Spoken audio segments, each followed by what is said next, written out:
Hey everyone, welcome to another episode of Ruby Rogues. I'm David Kimura, and today on our panel, we have Luke Stutters. Hello. And John Epperson. Hello, everybody. And we have a special guest today, Hilary Stohs-Krause. Hello. So, Hilary, would you mind explaining a bit about who you are, what you're doing, who you work for, and all that good stuff? Yeah, totally.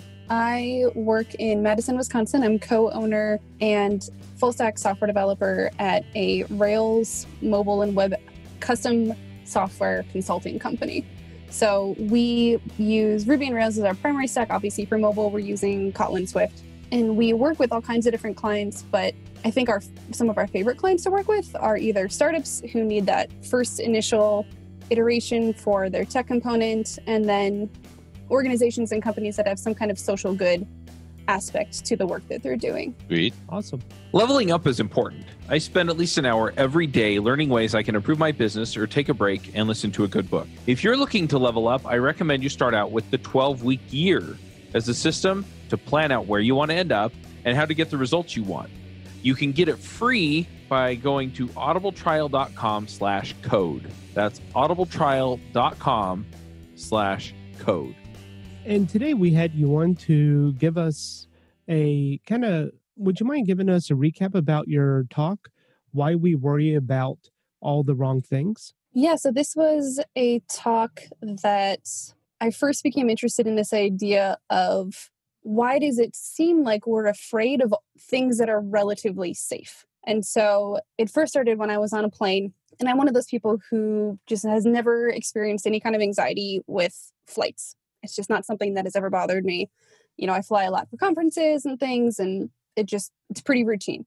And one day it was a flight in the evening, so it's dark outside, there's a storm, and we hit this really rough patch of turbulence, probably the roughest that I've experienced, where you actually felt like you were lifted out of your seat a little bit. And people around me are understandably freaking out. And someone's praying, somebody's crying, and I'm sitting there with this giant grin on my face because it feels like being on a roller coaster. And I know statistically that nothing is going to happen. We're going to be fine. It's just a storm. It's perfectly safe. And just sort of recognizing that disconnect between my experience and what it felt like most of the people on the plane's experience of this exact same situation kind of made me start to wonder, why are people so afraid of this? What is sort of causing this reaction despite statistical knowledge that flying is an incredibly safe form of transportation. And so, so the talk really explores that sort of, first of all, why is fear valuable? What are the reasons that we're afraid of things?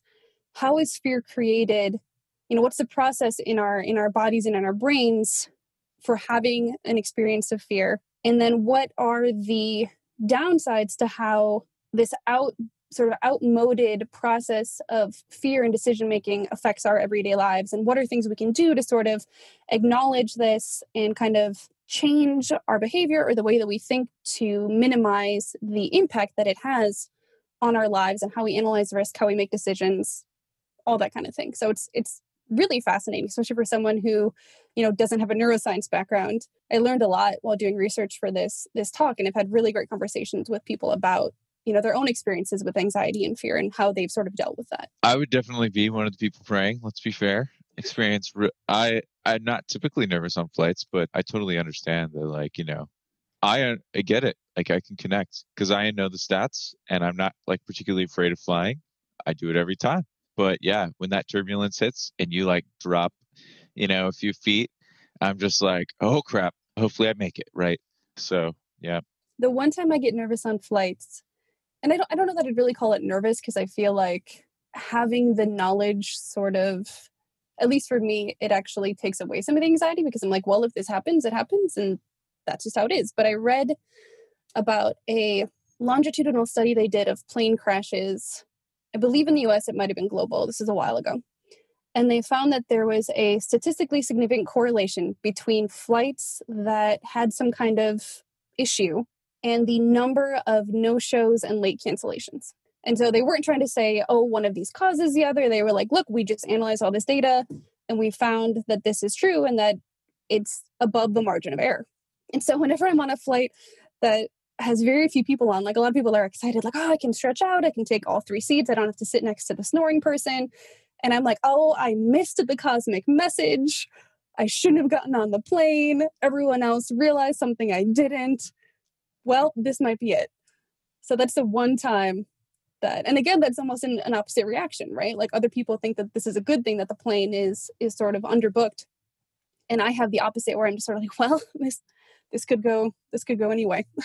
There's fewer soft cushions for you to land on if the plane goes down. Lowers your chances of making it. Well, then there's the story of a woman, I believe she was Croatian or Serbian, and she was the only person to survive this plane crash that killed everyone else on board. She was a flight attendant, and she survived because she has low blood pressure, and so she passed out as soon as the plane started to fall, and that's what allowed her to survive. So Yeah, I think the only time I really get nervous on flights is when the little oxygen mask falls from the top. Then I start to worry. But yeah, fair enough. I've never had that at some happen. point I you probably should be would freak out. sorry. I had to say at some point you should be scared, right? If the plane is actually going down, maybe that's a good time to be afraid. But it's just really, really unlikely to happen. You know, I mean, it's in the US, at least for commercial flights, we went 9 years without a single fatality on a flight. So Yeah, cars are definitely a lot more dangerous than airplanes, statistically speaking. I remember back in college, I totaled 2 cars within 1 weekend. Neither are my fault, but yeah, I definitely had a string of bad luck there. So, mm-hmm. Yeah, I've been in multiple car crashes in my 34 years, and I've never been in a plane crash. And granted, you're in a car a lot more often than you are in a plane, right? For most people. But the risk of being in a road fatality, I've got some statistics here. Your chances of dying in a vehicle are 1 in 103, and your chances of dying in an airplane are 1 in 5.4 million. Well, but again, those numbers only mean so much, right? Because again, the way that our brains work, like you could tell someone the statistics every single day for the rest of their lives, and they might still be afraid of flying. But I don't personally know the pilot, and like somebody else has control over my life. But I'm excited for the day that we have computerized cars, right? And computers are driving the cars. We'll all be safer, but I'm sure that we'll experience some of the same fears then. Mm-hmm. Well, you even look at now, right? I think that the pilots that they've done with self-driving cars, they are arguably still much safer than people driving those cars. But any accident that they have really elevates this sense of fear that people have about self-driving cars. Oh, I'm sorry, my cat is like, I'm in a closet. My cat is trying to get in and get on my lap. Yeah, I hear you. And I definitely fear the flying cars. If we ever get to a point where flying cars are an actual thing and people have the option to take manual control over the car, or just like having mechanical failure. I mean, how many times have you driven down the highway and seen the car just broken on the side of the road? Well, there is no side of the road up in the air. The car's just going to fall to the ground or something. Mm-hmm. So that's what I fear right now. So where does this rational or irrational fear come from? Like, how does it manifest differently in one person versus another? So I think to start with, I don't really like using the phrase irrational fear, and we use it a lot, right? It's a common phrase in our society. But the way that we evolve to process fear, there is no irrational fear. Like, it makes a lot of sense for us to be afraid of a lot of things because we were very fragile before. Anything could kill us. A storm could kill us. And so I like to say that it's misplaced fear rather than irrational fear. And I think there's a lot of things that can contribute to the ways in which we assess risk differently. So if you're prone to anxiety, right, that's going to naturally sort of elevate if something happens, you're maybe going to react more strongly than someone who doesn't experience anxiety. There's also a whole set of what are called fear amplifiers. And so some of them are, for example, if there's a catastrophic potential. So if lots of people are affected all at once, rather than in small numbers over time, we tend to be more afraid of that. We overestimate the risk of that kind of event. Anything that involves children, right, automatically increases our sense of outrage or fear. Personal control. So a sense that we cannot do anything about a danger that is coming. So this is true with flooding. This is true with, even the pandemic, right? Like you could wear a mask, you could quarantine, you could sanitize your hands constantly, and you might still get sick because to a certain extent, it's out of your control. And that also can make us feel more afraid of something. Other people's fear can make us more afraid. It's called social contagion. So this is true for things besides fear. Like if you yawn, other people might yawn. Laughter can cause other people to laugh, even if you haven't heard the joke or don't understand why it's funny. And the same is true for fear. So if you're in a room and, I don't know, a dog walks in that you don't recognize, and your instinct might be like, oh, it's a dog. I want to pet it. I want to be friends. I want to say hi. It looks so soft. But if everyone else in the room reacts with fear, then that sort of flips the switch in your brain. You're like, wait, does this dog have rabies? Does this dog know when to bite people? You know, is this dog going to attack me? And so I think that's one that I think is maybe especially relevant if we think about like fear with coronavirus and COVID that's going on right now. Is they've done studies and they found that if you're in an area where most people are wearing masks, you are more likely to wear a mask. And so some of that is peer pressure, but it's also this idea of just like emotional contagion, right? If other people are taking it seriously, then you think to yourself, oh, I should probably take it seriously. And so you'll find that there are these clusters of areas where people are wearing masks and people aren't. And there's a lot of factors that go into that. But one of them is, the sort of catch-22. If more people are wearing masks, you are more likely to wear a mask. And if fewer people are wearing masks and not taking it seriously, then you're less likely to deviate from that sort of social norm. So, I mean, I totally recognize the not in control one, right? Because we were just talking about that with the plane. How do these, I mean, I kind of recognize some of the others too, but so how do these relate to us? Like, or where do we go from here, right? Like, so specifically, like, these are the things that make us more afraid. And so, we clearly are more afraid of a plane flight, even though we shouldn't be. What does this mean? What does this mean? It depends on how much you want to do about it, because there's a lot of strategies that can help you to manage misplaced fears. And so in the case of a plane, for example, a lot of people will have some kind of ritual. Okay, so every time that I get on a flight, I'm going to wear this sweater and I'm going to, eat beforehand, and I'm going to introduce myself to the crew, and I'm going, different things that sort of make it feel more familiar and more predictable. So strategies like that can help. I think one thing that I found really interesting is and again, this is looking specifically at people who live in the United States, but we have this sense of wanting to be less afraid, but not necessarily following through with some of it. So they did this study about natural disasters, and they polled people in the States and they said, are you worried about natural disasters? 63% of people said yes, reasonable. They said, okay, do you see the value in having an emergency supply kit for survival? So gallons of water, maybe some blankets, cans of food, things like that. And 78% of people were like, yeah, that makes perfect sense. We should definitely do that. That's a great idea. How many people do you think have actually made any effort at all to put together such a supply kit? 3%. Well, 26, but still, that's, a third of the people who think it's a good idea have done any work at all to actually act on that good idea.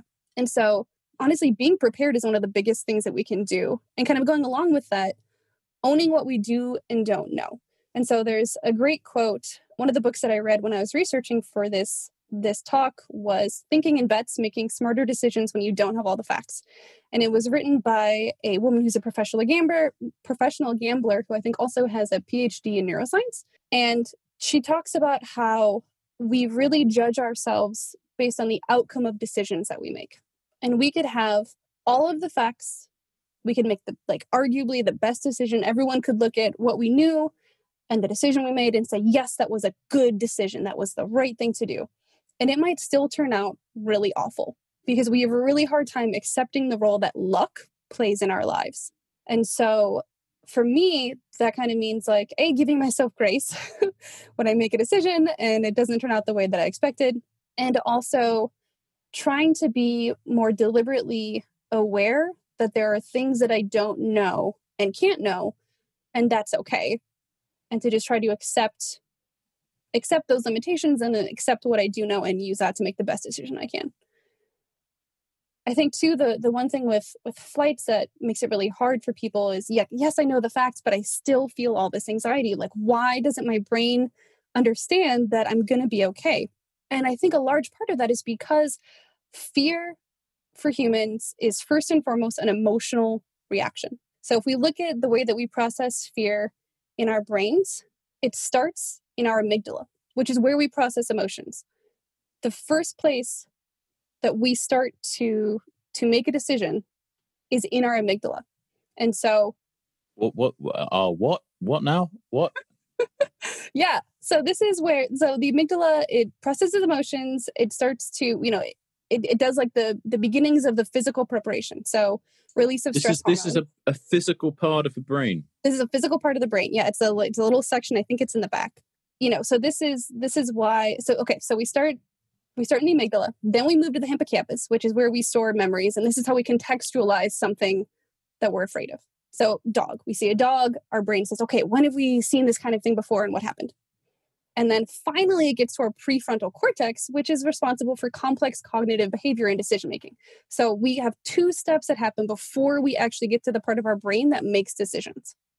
And that makes sense because if we're getting into a car crash, for example, we don't want to start with the decision-making. We want to react what we call instinctively, right? Swerve out of the way, slam on the brake. We don't want to have to think about that decision. We want it to just happen because we don't have time to do that decision-making process. So you're saying there's a cache. Oh, I got there first. Damn.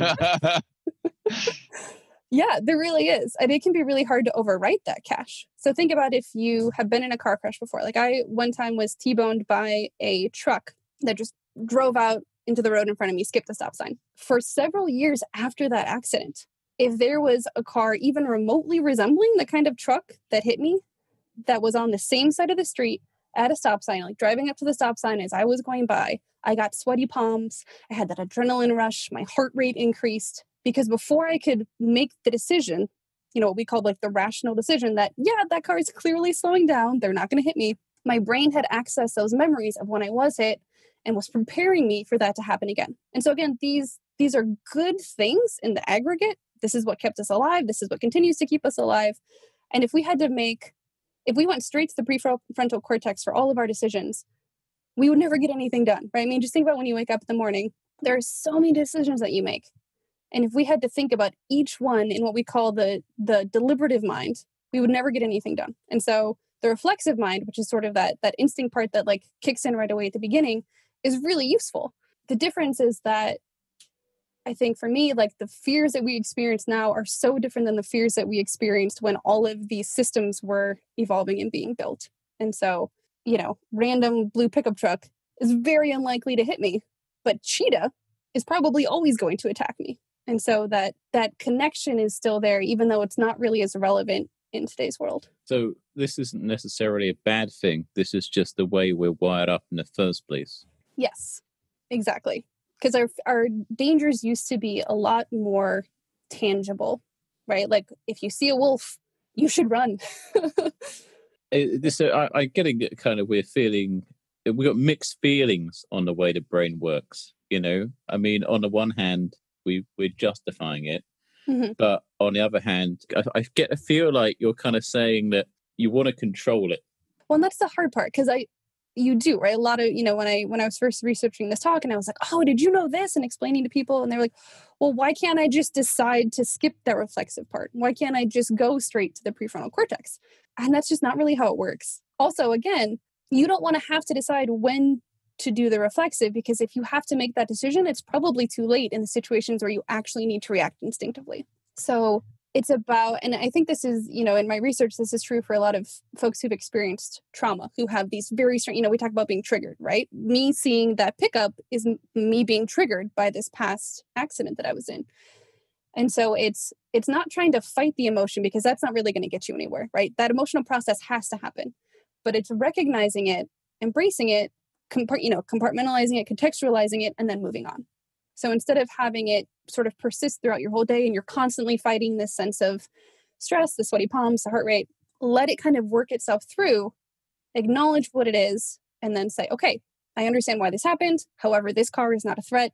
So let's just let it go and try to move on to the next thing, which is easier said than done and takes a lot of practice, but it does help. Like I very rarely have that reaction to cars anymore, for example, because it's been 3 or 4 years since that accident. And so my brain has kind of relearned, okay, we can clear out the cache, so to speak, enough times has happened that we've been fine, we're good, let's stop having this intense reaction to it. What do you think about, I mean, we're on a podcast. What do you think about this trend? And it is a trend, especially in IT, where people are trying to change the way their mind works by taking strange substances. And I'm thinking of Joe Rogan here, because we've all seen him hand out all these strange, we don't have them in Britain, it's not allowed. But in America, I know you have all these strange psychotropic drugs. And when I was working in San Francisco, it was a bit of a craze to microdose LSD and things to try and kind of mess with the way your brain works. I was scared of that because my brain barely works as it is.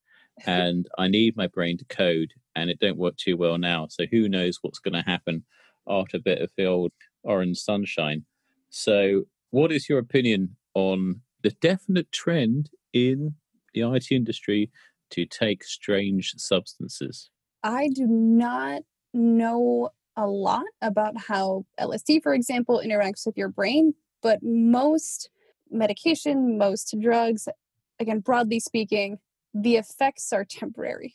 So I don't know that doing that, I mean, if you do it long term, like anything, if you take any kind of medicine long term, it can have permanent effects on your body. But I would venture to guess they're not actually rewiring their brains in any sense, any kind of permanent sense, although I really don't know. And also, maybe it's similar to if you have social anxiety and you don't like to network, but it's part of your job. And so when you go to networking events, maybe you get a little sloshed at the beginning because it's easier for you to have those conversations when you're drunk. And then after enough times and I'm not, by the way, not suggesting that people should get drunk to be able to do things they have trouble with.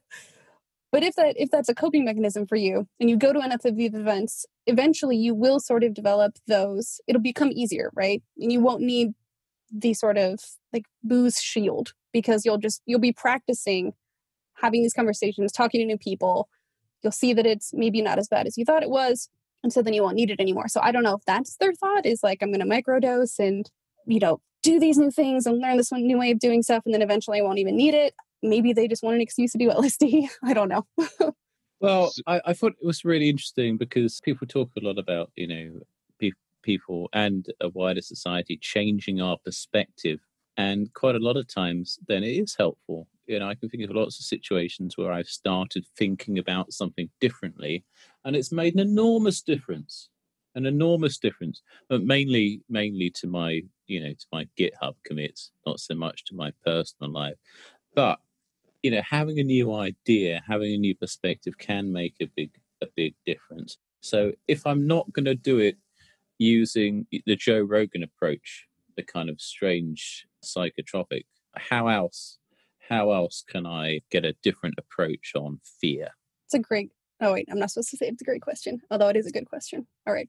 So that brings up something that I also discussed in the presentation, which is cognitive behavioral therapy. And that's kind of exactly what you're talking about, but without the use of drugs. Although maybe there are, drugs are still, if you have anxiety, maybe you're on anxiety medication and things like that, but not specifically recreational drugs, I should say. And so cognitive behavioral therapy really has like two sort of main parts to it. And that's reframing, which is again, changing how you think about a situation. So this is an opportunity for me to grow versus I don't have control over this, or this is a challenge instead of an obstacle. And it looks at doing things very specifically. So instead of I'm going to change my entire life, it's like, I'm going to change this one thing. So maybe I am going to get to the airport without a panic attack. I'm going to focus on that. That is my specific goal. What can I do to achieve that goal? And so the ways that they kind of do that, there are sort of 4 steps. So first is identifying, right, which we've talked about. Identify what is the situation or condition that is giving me trouble, whether it's anxiety, fear that I want to change. Be aware of the associated thoughts, emotions, beliefs that you have with it, right? So recognizing, okay, when this situation happens, here is how I react. Here is how I feel. This is what I experience. And then looking for patterns. So are there other things that might contribute to the fear or anxiety that you're having when this happens? So is it because are you driving to the airport alone? Are you taking a route that the level of traffic might vary? Do you have an old car and you're worried about it breaking down on the way? What are these sort of things that can maximize the reaction you're having to a situation? And then the last step is to sort of reshape, right? Which is what we talked about. So how can I think about this differently? How can I really work to change my feelings on this? And I think the important thing is that this takes a long time, right? You're resetting new patterns. And so it's not something that you do twice and then you're cured. It really is a deliberative process that you have to do over and over, but eventually it will become a habit. And the way that you think, like you said, has a huge impact on how you act. So that's a really big way that's a framework, I think, that can be really useful, especially for fear and anxiety, if you want to sort of shift the narrative of your experience with that to something that is more manageable. So do we have any good examples, or is there a way to bring this back to like things that happen to us in our development lives, right? Like, do you have good examples of like things that we like maybe react to like overly strongly in our, coding experiences, or things that we just like aren't taking seriously? Maybe do we have good things there that we can connect with? Yeah, I think there's a lot of ways that misplaced fear or anxiety can affect not only our personal lives and our health, but also our performance at work or our enjoyment of work. And so some of them are, if you have this incorrect assessment of risk for a new opportunity or for a new role, then you'll be more likely to self-select out because you're feeling fear or anxiety about that instead of, again, viewing it as an obstacle instead of a challenge. You can hold back the team, right? Because if you're not able to, whether it's anxiety keeping you from collaborating closely with others or from trying new frameworks or from being able to take well-intentioned feedback, that can have a ripple effect through any kind of project that you're working on. This one I thought was really interesting. When we're experiencing fear and anxiety, it interrupts processes that help us act ethically. And when you think about it, it makes sense because when we are having that, again, it's an emotional reaction first and foremost. And so when we are afraid, our body is trained to preserve us at all costs. So run from the cheetah, like find shelter from the storm, whatever it is. It's not, collect up everyone else first and get them in the cave and then save yourself. And so when we let fear or stress or anxiety kind of take control, so to speak, then we are going to be thinking selfishly. And that, again, this isn't a judgment. This isn't a bad thing. This is just how we've preserved ourselves. But if we're not able to recognize where anxiety or fear are coming from, then we are not necessarily going to make decisions, the same decisions that we would if we were in a more deliberative state of mind. And I think the one that I notice a lot is the tension between perfect and done. So worrying like, this isn't good enough. This isn't good enough. When do I know if it's good enough? What if they don't like it? And then you spend so much time working to get it perfect when really it was good enough to begin with, right? Maybe 10 hours ago, it was good enough and you can work together to make any improvements that you need. So that's one that I notice in the workplace a lot. But I think all of these have implications, like even our health implications, right? So when we are experiencing, and this is more for long-term stress and anxiety, but we have a weakened immune system. It damages our hearts. It can cause ulcers. It's decreased fertility, accelerated aging. It impairs the formation of long-term memories. And that one I think is also really important when we're talking about working in tech specifically as a programmer, is if you have to constantly look things up, you're going to be slower and you're not going to be as effective and you're not going to get things done as quickly as you want to. Whereas if you are in a place where your memory is working the way that you want, where you're feeling healthy, where you're excited about the work that you're doing, that just has such a big impact on the quality of work that you're able to produce and how you feel about it. Yeah. Yeah. How does the saying go? It's 20% circumstance and 80% reaction on how that situation pans out. So I know I've been in situations where, everything around me is not on literal fire, but everything's just like blowing up. And I was in a very calm state of mind and I was able to address it. Whereas this morning, I had a issue with our internet because I was tweaking our firewall settings, and on our LAN interface, I misset the MTU and it took down our internet. My kids are trying to get on digital learning. This whole thing came about because one of our cameras broke and I was trying to diagnose it and see what's going on there. And then my internet goes out because I screwed something up on the firewall. And then kids are saying, Dad, I can't get on digital learning. And I was already in kind of a mood this morning. So, my reaction definitely did not help the situation at all. It probably made it worse. But it's crazy about how we approach and respond to a situation will greatly determine where that situation goes. Mm-hmm. Yeah, I mean, fake it till you make it is kind of real. And this is something that, especially as I've moved into more of a leadership role at my company, realizing that I can't freak out because there is no one above me to calm me down if I'm freaking out. And, again, that idea of social and emotional contagion.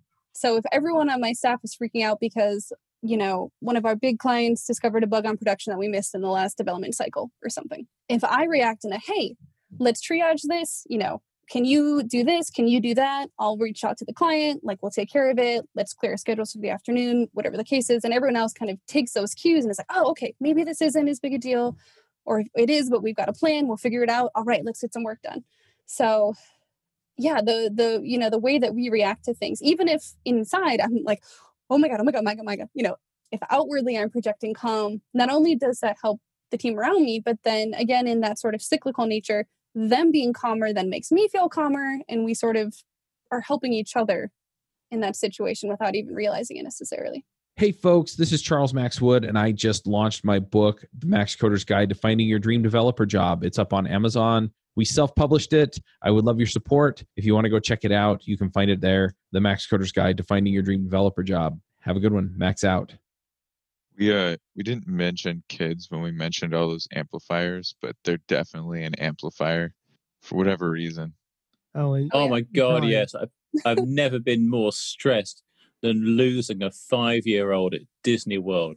When you look around and they are gone, that is 40 seconds of the purest fear and stress I've ever experienced. Mm-hmm. Yeah.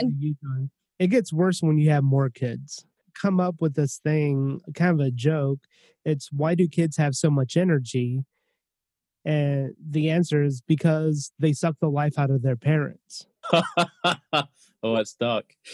Yeah, there's a sort of 8 factors, and I mentioned a few of these earlier that cause us to overestimate risk, and children is one of them, right, for this very reason. So if anything happening and you mentioned children, panic multiplies. Oh, maybe you did. My bad. Oh, no, that's fine. I wasn't calling you out. It's just, you're right. That makes a big difference. Is there anything which people aren't afraid of, which they should be more afraid of? I think as much as there are these 8 things that cause us to overestimate, sort of the opposite can make us underestimate. So again, looking at catastrophic potential, 9/11 comes to mind. A lot of people affected all at once. Whereas the flu has been going on for years, and in the States at least, a lot of people die from the flu every year. But it happens slowly over time, and it's small numbers of people spread throughout the entire country. And so we just don't treat it the same as we would something else. Driving is another one. How many people don't wear their seatbelt? Because most of the time, you're fine in a car, or someone else dies in a car crash, right? But we just, it's this sense of oh, it's not going to happen to me. And so part of it, victim identity is another one of these factors that cause us to overestimate risk. So if we know someone that this happened to, or if it happened to someone who we can relate to, we're much more likely to overestimate the sense of risk associated with that.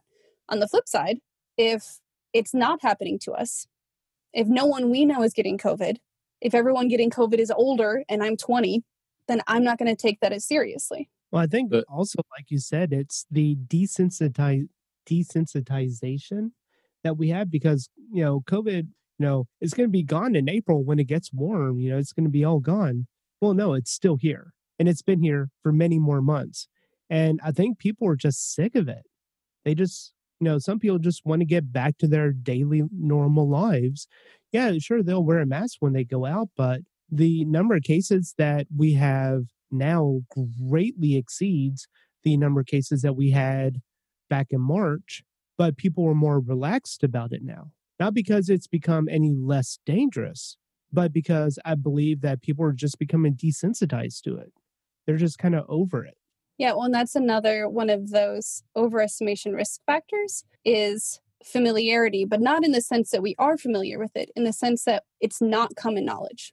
If we don't so Ebola maybe is a good example. People were freaking out about Ebola in the States because we didn't know anything about it. But now, like you said, COVID-19 has been around for 8 months in the States, and people are kind of used to it. It's more familiar, and therefore it's less risky. It's seen as less scary. So there's this quote that I really like that kind of touches on this idea, and I mentioned this earlier, but the idea of how different dangers are to us now than they were in the past when our fear process was evolving. So there's this computational neuroscientist, Anders Sandberg, who works at the Future of Humanity Institute at Oxford University.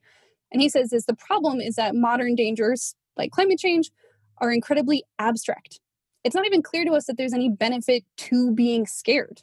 You can't do anything except feel bad about it. By comparison, being scared of a wolf has a reward, surviving, which makes it worthwhile. And there is something we can do about COVID, right? It's not a perfect analogy because you can wear a mask, you can knock on people's homes, there are all these small things you can do.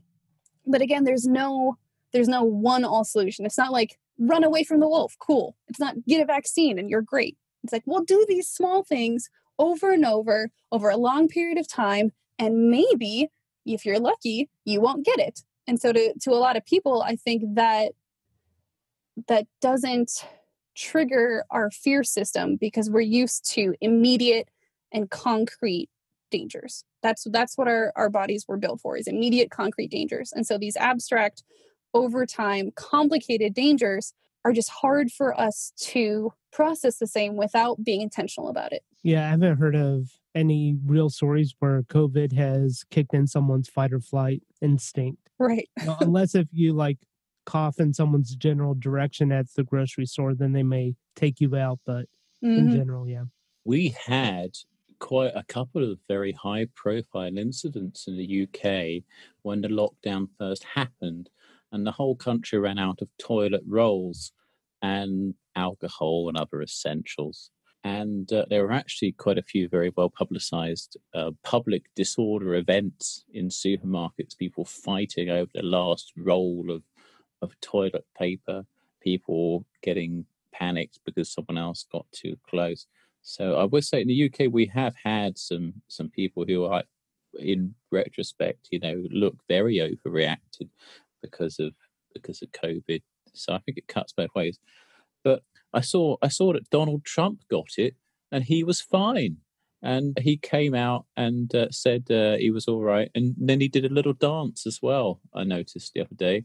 So shouldn't we listen to Donald Trump if he says if he got it and he's okay? I don't think we've listened to Donald Trump. I don't think anyone, even if they like him, listens to him. Yeah.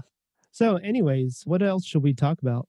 Because this could turn into a dumpster fire of a conversation. So I was going to say, I don't know if you need to answer that question. Well, you brought up the role of leadership. I'll take the dive. No. It's going somewhere. You brought up the role of leadership and fear. So you said that even if there's a very stressful situation going on, sometimes it can be helpful to not show any fear and to show leadership and say, right, even though everyone's panicking, I'm panicking. If I kind of put on the brave face and calm everyone down, then I'll be all right. Is there a different side to leadership where you should actively show fear because people aren't scared enough? I think the key word here is leadership. And I would argue that dismissing the 200,000 plus deaths that have happened in the United States is not leadership. Leadership is showing caution, right? In the example I use, okay, so we broke production. Leadership is not, oh, it's fine. Production breaks all the time. It doesn't matter. It'll fix itself. It'll be a miracle. It'll get better. Production will just work again. Leadership is, okay, acknowledge the problem, come up with specific steps to fix it, and then demonstrate those steps. So leadership would have been, hey, there's a pandemic going on. We should take this seriously. Here's what you can do. Wear a mask. I will demonstrate this by wearing a mask myself. We should invest in research for a vaccine. I will direct Congress to do so. People should quarantine. I'm going to demonstrate that behavior. We're going to pass a stimulus package that will last a long time to show that we want to take care of you, even if you can't work from home. So I think the key difference here is acknowledging and then addressing versus pretending it doesn't exist and minimizing and diminishing.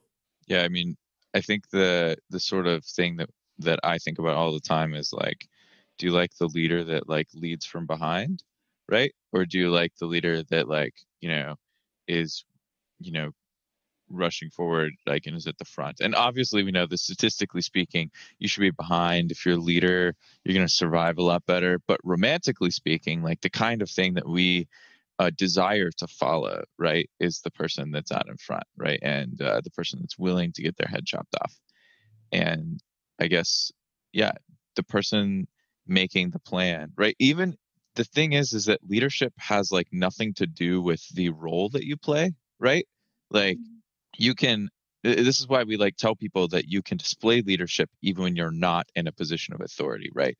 Because leadership is about creating plans, about being first, about taking the risk that other people are afraid to take, right? And you do it and other people go with you, right? You're sort of breaking the, as we talked about earlier, like there's, if everybody has this fear of that dog, if you're the first person to go up and like pet that dog, right? Like, you're leading and other people see that you didn't die, so they'll be like, oh, okay, it's fine, let's go do it, right? Obviously the dog is a pretty like non-critical thing, but it's the same thing. Like, that's leadership. And I think we really confuse titles and roles with leadership today, in my opinion. Just saying. Yeah, Yeah, I agree with thanks you. for answering that tough question. I think too that for me the difference between leadership and being in charge is like a leader brings people along and someone who's just in charge leaves them behind. Yep. Because it doesn't do any good if I pet the dog and see it's fine and don't tell everyone else that the dog is fine and they're still in that room worried about the dog. Then I've just kind of abandoned everyone for my own benefit. Couldn't agree more. I don't want to diminish, I definitely left something out. I don't want to diminish, you know, the person that has, like, the general that has to make hard choices, right? About like sacrificing troops in order to like win a battle, kind of like that's, I feel like that's the most common example that we can think of where you're making a decision that costs somebody else their life, right? Like, I think there is room for that, but I think it's really, I think we assume that we have to do that way too much. I think people are very just not conscious of the value of other people's lives. That bothers me too. Yeah, there's a great, and this is, you know, getting political, but what's not political these days? There's a great meme that I've seen a lot that is in regard to people who aren't doing basic preventative measures for COVID, specifically in the States. And it's, I don't know how to make you care about other people. And I think that kind of goes to that point. It's like, it's not about you. And I don't know how to impress that upon you, that other people matter, even if you don't know them. Yep. Sweet. Should we, are there any more points? Can we bring any more specific like development kind of examples up, or are we kind of near the end of that course? There's a couple more things I could talk about. Did we talk about the junk? The junk drawer? Yeah. Yeah, I love that. One of my favorite things that I learned while researching for this talk was about junk drawers. And so there's a lot in popular culture these days about organizing, whether it's Marie Kondo or there's the Home Edit on Netflix. And it's, how can we organize everything? Everything's labeled. Everything has a place. Everything's with like things. And I read a book for this talk called Algorithms to Live By: The Computer Science of Human Decisions. And they look at specific computer algorithms and how can these be applied to our daily lives. One of the ones that they look at is this idea of last recently used. So this is actually how libraries organize their books. New acquisitions, for the most part, you know, apart from like the bestseller that everyone's been waiting for, are the least likely to be checked out. But if something's already been checked out, then we know that it's being used. We know that there's interest. And so by default, libraries put whichever books were most recently turned in, therefore most recently checked out, towards the front of the library, which kind of blew my mind. Similarly, if we've used something recently, we're very likely to use it again. Now, you think about your closet and how many items you have in your closet. There's a lot, like maybe, I don't know, I'm kind of making this up, but let's say there's maybe 10 things that you wear pretty consistently. So your favorite pair of pants, or like a sweatshirt that you throw over everything. And then there's clothes that you wear very rarely, like your nice dress for funerals or weddings. And so if you've worn something recently, you're pretty likely to wear it again. And I think about this when I think about like Stack Overflow. If I've searched for something on Stack Overflow, I'm probably going to need it again within maybe a month, a few weeks. It's probably something that's a common issue. So I've actually started in our internal wiki a page that's just, you've searched for this before. And it's Stack Overflow questions that have solved my problem that I will probably need again. Like when you do the search in Google or whatever your search engine is, and you see the purple one, you're like, oh yeah, that one. That's how I did it last time. And you click that link. This also relates to junk drawers. And so I thought this was really interesting. They said that junk drawers and like piles of any sort are actually one of the, quote, most well-designed and efficient structures available. And the reason for this is twofold. One, for junk drawers, your eyes are able to find something much more quickly than your hands can dig through. So this is kind of goes back to the Marie Kondo idea where she's like, roll it up so you can see everything in the drawer at the same time, because your eyes will do that work much faster than your hand can lift and sort through stacks of clothes. On the other hand, a pile, whatever you most, unless it's a sorted pile. So we're not talking about like, a file drawer. We're talking about a literal pile. Whatever you last used, you just put on top of the pile. And so that means it's the most accessible for the next time you use it, following again this principle of last recently used. So junk drawers and piles, people talk about like, oh, it's not a mess, it's organized chaos. And that's pretty accurate. It's literally organized chaos, because the principle is that what you need the most is likely to be towards the top of the pile or towards the front of the junk drawer. I assume that the trade-off here is just that it has a scalability problem as your pile gets bigger. And maintainability. I think I might have taken it a bit too far just because we've got a webcam here. I've kind of gone over to using a junk desk here. This is a passport. That's a wireless video system. Yeah. We can confirm there's a lot of junk. and then of course we've got the tool junk pile, which is over here. We've got a drill, a hairdryer, a stapler, bit of duct tape, and then of course we've got the junk wall as well. Yeah, it's probably just as well, really. Yep. My question is, what point does a junk drawer become a junk room? That's the scalability issue. If your drawer gets full, create a room.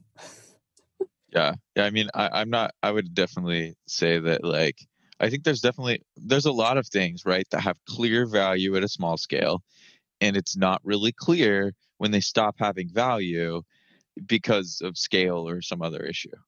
Mm-hmm.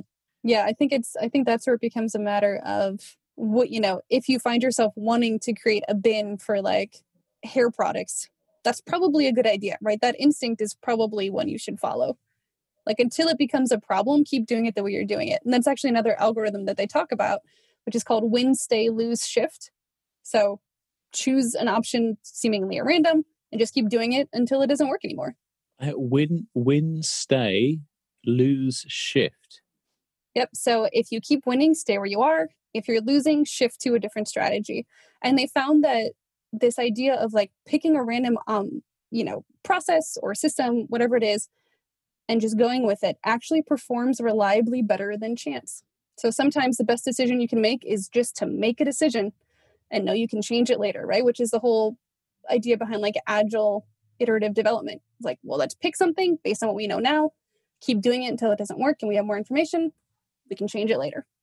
That totally makes sense, because you could accidentally hit the like winning method, right?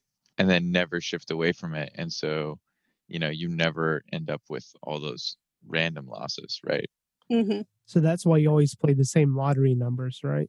Well, but if you keep losing, then you I mean, I guess if you're winning, like, why are you still playing the lottery? Well, this came from, they were looking at gambling with like slot machines. And if you are consistently winning at a slot machine, don't leave that slot machine. But as soon as you start to lose, as soon as there's like a pattern of losing, well, shift to something else, because odds are you're going to do better by switching to a different machine. So the question is, does this method give you a better expected value than, or enough to basically beat the house's, automatic handicap or whatever it is, right? Yeah, that I don't know as a non-gambler, but I know it's better than chance. And the one instance I can think of specifically that I used this thought process after I read about it was at work. We had an issue with the cold LaCroix constantly ran out in the fridge. And one of my colleagues, who's very analytical, wants to have like the best solution for everything. She's like, okay, so here's the issue. So what if we have some kind of inventory system and then we build a website for it? And so if you take one, you have to put it down. And so we always know when it's running out. Maybe we automatically assign it to someone and it switches every month who has to refill the LaCroix. And I'm like, that is super complicated. Here's an idea. let's just put the cans directly in the fridge. And that way, when you're taking the last one, let's see how that does. If it doesn't work, we'll try something else. And it worked. We never ended up switching from that system because we just happened to hit one that worked. This kind of goes back to the idea of like, done is better than perfect. Like, is there probably a arguably better system that we could tie into inventory so our office manager knows when to order more? I mean, sure. Is this good enough? Yeah. Solves the immediate problem, which is no cold LaCroix. Cool. So things I learned on the episode today, that junk drawers are the best way to organize our code, and we should probably get rid of all of the organization systems. And basically, we shouldn't have more complicated things than done is better than perfect. I genuinely don't use Bundle to deploy code to production. I don't do it. You are also in a very weird ecosystem, to be frank. I know I should. Man, Bundler was the coolest thing when it came out. Anyway, sweet. Is there anything else we want to cover? Okay. Well, let's move on to picks. Hilary, if people want to reach out and find what you're doing on the internet or contact you, where should they go? I'm on Twitter. My handle is Hilary SK. I haven't been as active lately because the world is broken, but I'm on that pretty often. People can feel free to email me, hilarysk@10forwardconsulting.com. And that's 1L in Hilary, which is very important. The better Hilary. And yeah, those are probably the main ways. Is that 10 forward as in Star Trek 10 forward? It is. Yep. TEN forward. It's the name of the bar on the Enterprise. We have a lot of Star Trek jokes at work. Like we have an internal gem we wrote. Well, it's a public gem, but we use it internally called Jeffrey's Tube. Our support ticket persona is named Wes. Whenever anyone joins the team, we give them a tribble. There's a woman on Etsy who makes tribbles, and so we give everybody their own personal tribble instead of like a rubber duck. We're pretty big nerds. God. I own a tribble. That's pretty cool. I must ask then, I must derail these picks and ask, what is your favorite episode of Star Trek The Next Generation? Since there's so much Next Gen there. Ooh. We're actually rewatching Next Gen right now. We're doing what we call Star Trek Lunch Club. So every Tuesday we watch an episode of Next Generation in order. What is my favorite? I mean, man, I can think of the problematic ones. I know what it is. It's when Tasha Yar dies, because I could not stand that character. Harsh. I almost stopped watching the series, and then my friend who I was watching with at the time was like, look, okay, fine. She dies, all right? She dies. It's not going to be that much longer. Just get through the death, and you'll be fine. I was like, oh, okay, great. I'll keep watching. Okay, since we've already spoiled it, I guess it doesn't matter anyway. She's the one that dies so that Worf becomes the head of security, right? Mm-hmm. Okay, yeah. I don't hate her, but I love Worf, so. Yeah, I think it was just there, especially in the first season, the women characters were in need of some development. So, Beverly the Doctor is fantastic. Beverly Crusher, I like her a lot. But, the empath character, like I feel like her whole role is to be like, oh, something is wrong, but I don't know what it is, like over and over. And then Tasha Yar is supposed to be head of security, but doesn't seem like she's in charge and doesn't seem like she understands the basics of security. And then they tried to give her this like tragic backstory, but it just kind of fell flat. And yeah, she just wasn't a good fake fighter. There was a lot of things where I'm like, you had a great idea making a woman your head of security, and then she's terrible. So I wish you just wouldn't have done it at all. But she was a fun villain. That's true. There are the later, the like she's alternate like a clone or something. Yeah, whatever it is. Yeah. Sweet. Awesome. So it's one of your picks. One of your picks then. Is that question to me or? Yeah, I was saying that's one of your picks then. Sure, let's do it. Are you freelancing or moonlighting? Or maybe you've thought about going out on your own? Every week, we have a group of developers at various stages of the freelancing journey on the Freelancer Show to talk about becoming better at freelancing. We also bring in experts to talk about marketing, SEO, and delivering high quality to clients. So if you're interested in going freelance or you are freelance, check it out at freelancershow.com. Yeah. John, you want to kick us off with the official picks? Yeah, I'll kick us off with official picks. So I will also pick some Star Trek as well. I do love Next Gen. So the story for us is my wife and I watched the newest movies a few years ago, and then we end up watching just on Netflix one night, the old Star Trek movies. And then my wife was like, well, now we're out of Star Trek. What are we going to do? And I was like, well, there's the shows. We could do that. So we had never seen any Star Trek really. And so then we did this like 3-year journey and we watched all of it. So now I've seen it all. So I'm not necessarily a true Trekkie, but I enjoyed it. Anyway, I do like Next Gen. I like Picard the best. He's like my favorite captain, but I do really love Deep Space Nine. So that I highly recommend watching all of Star Trek, just for the sake of all the captains are very different. They all have very different leadership styles, and I think it's worth watching and then like looking around you and being like, oh, I recognize some of this in people. So anyway, so that's a sort of extra pick added on there. The picks that I brought for today. So I got my laptop and my toddler and a glass of water mixed a couple weeks ago, and that was bad. But I don't know that I would have given him kudos before, but once I got my box, I sent it out and it arrived at Apple the next day, and they fixed it that next day, and then I got it back the day after. And so I have to give some kudos to Apple Care Service for like legit getting my computer back pretty quickly. That was actually a reasonably good experience. And then also, because I've been restoring my now wiped machine, I have to put in a plug for Bitwarden. If you use like LastPass or like any other password manager, you should use any password manager. That's good. But Bitwarden is like open source and it has like all the features of all the others, and I freaking love it. And so if you don't have one, highly recommend checking it out. It's also free. Like, how can you beat having all the features that everybody else has and also being free? That's pretty tough. So anyway, it's pretty sweet. Those are my picks. Awesome. Luke, you want to jump in with some picks? Yeah. My Star Trek pick is the new season, which is Star Trek Picard, which received a mixed reception in the Star Trek community.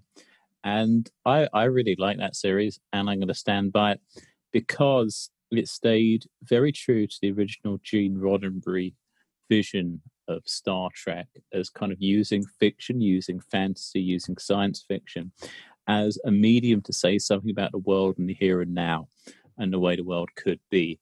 And I think there's a lot of really interesting themes explored in the new series of Star Trek Picard, which are well worth a look. So if you haven't checked it out, check it out. And if you have checked it out, I would say that is a series which is going to hold up quite well over time in the long term. My technical pick is putting cat games on a big screen on YouTube and getting your cat to watch it, because we've been talking about psychological things on this episode, and it appears cats, like us, have certain triggers, certain behaviors. And there's a cat game on YouTube which is a red string employing a kind of sinusoidal motion. Now, I'm not joking when I say that after playing that video to my cat a few times, my cat will now sit next to me and watch me code. It is the coolest thing, because now he's realized that things happen on the screen that he might be interested in, and every so often he will check it out, he will sit next to me, and he'll watch the characters appear in Vim. So it'll be like coding with the cat. It's the absolute coolest thing. He never did it before. It's a 3-year-old cat. It's not a kitten. So if you want to teach your cat to watch you code, you go on YouTube, you watch the red string cat game video.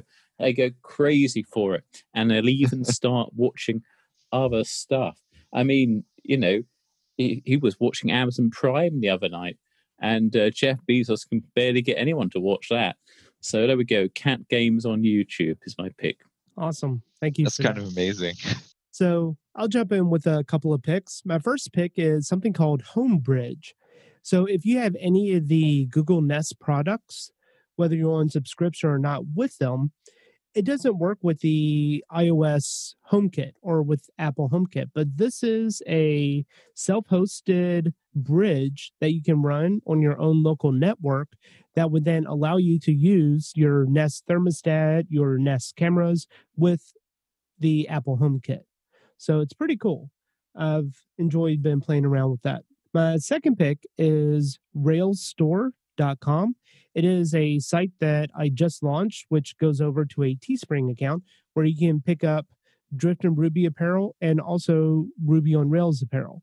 So check it out if you want a Drifting Ruby shirt or a Ruby on Rails t-shirt. And Hilary, do you have any picks for us? Yeah, we already talked about Star Trek. For more of a tech pick, there's a gem that we've been using on a current project that, I wrote out all this complicated architecture, like a plan for how I want to do the architecture. I was talking with our VP of engineering and we were thinking about it. And then he was like, oh, hey, did you see this gem that kind of does the exact same thing? It's called Ancestry. I don't know if anyone's used it, but it's for like infinitely nesting comment structure. And it's just been great. Like there's solid documentation. We haven't had any issues with it. It plays really well with Rails. It's just been really awesome. So that'd be my call out. Awesome. Well, we really appreciate having you on today. Definitely a lot of interesting talk. Yeah, thanks for having me. It was really fun. Definitely, yeah. Well, that's all for this show. Thanks for listening, all. Take care. Bandwidth for this segment is provided by CacheFly, the world's fastest CDN.